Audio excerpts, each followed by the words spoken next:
Will the Beijing-Havana axis spawn another Cuban crisis? China's Caribbean expansion has now reached America's backyard. Joseph V. McLeff. January 7, 2022. Epoch Times News Analysis. A growing China-Cuba axis threatens to transform the geopolitics of the Caribbean basin and heralds the return of great power rivalry to a region that has historically been a critical component of America's continental defense. How serious a challenge is Beijing's Caribbean gambit to U.S. national security? The significance of the China-Cuba axis was underscored nearly 2 weeks ago when Havana signed on to China's Belt and Road Initiative, BRI.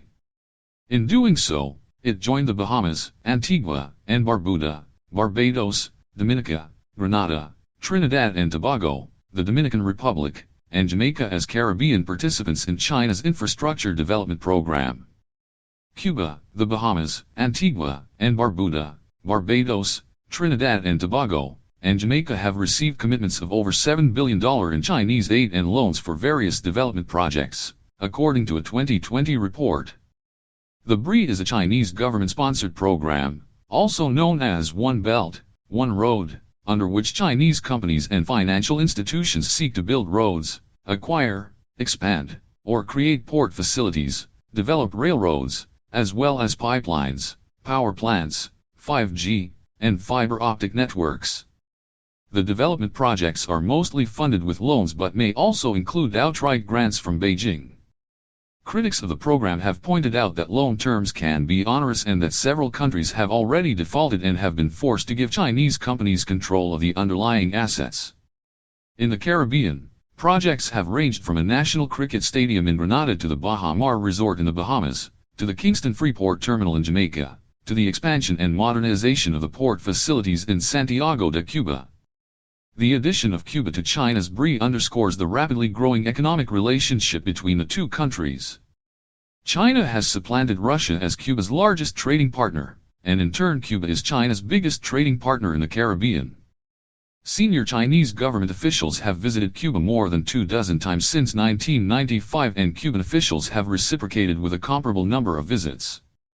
A People's Liberation Army Navy, PLAN, hospital ship visited Cuba in 2011. And 3 PLAN warships visited for 5 days on November 10, 2015, to commemorate the 55th anniversary of diplomatic relations between the two countries and to participate in a joint naval exercise with the Cuban Navy.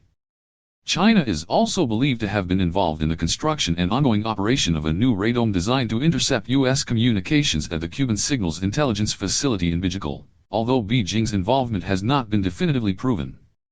However, Florida Senator Marco Rubio, a member of the Senate Committee on Foreign Relations as well as the Senate Select Committee on Intelligence, has claimed since 2016 that China was behind the new radome. Chinese companies have played a major role in building out Cuba's internet and telecommunications infrastructure, and played a key role in shutting down access to Cuban protesters when demonstrations erupted in July 2021. Cuba is in a unique position to control the maritime approaches to key U.S. ports, in particular Miami, New Orleans, and Houston.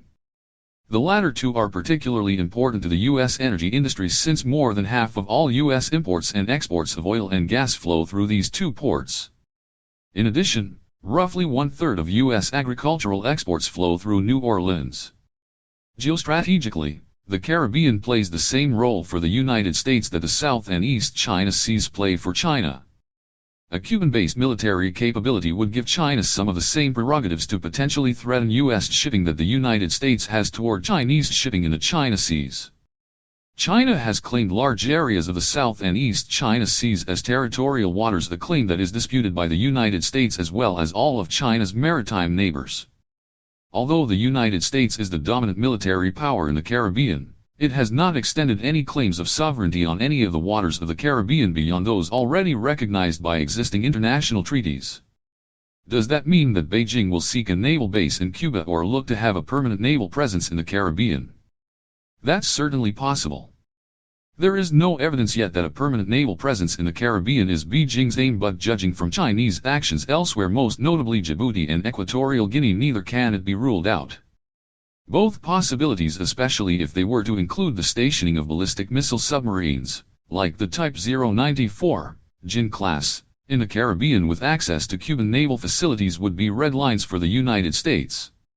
Will Beijing make the same mistakes that Moscow made when it tried to station nuclear-armed missiles in Cuba? What is more likely is that China sees in the Caribbean the opportunity to gather geostrategic chips with which to bargain with the United States over its posture in the South and East China Seas.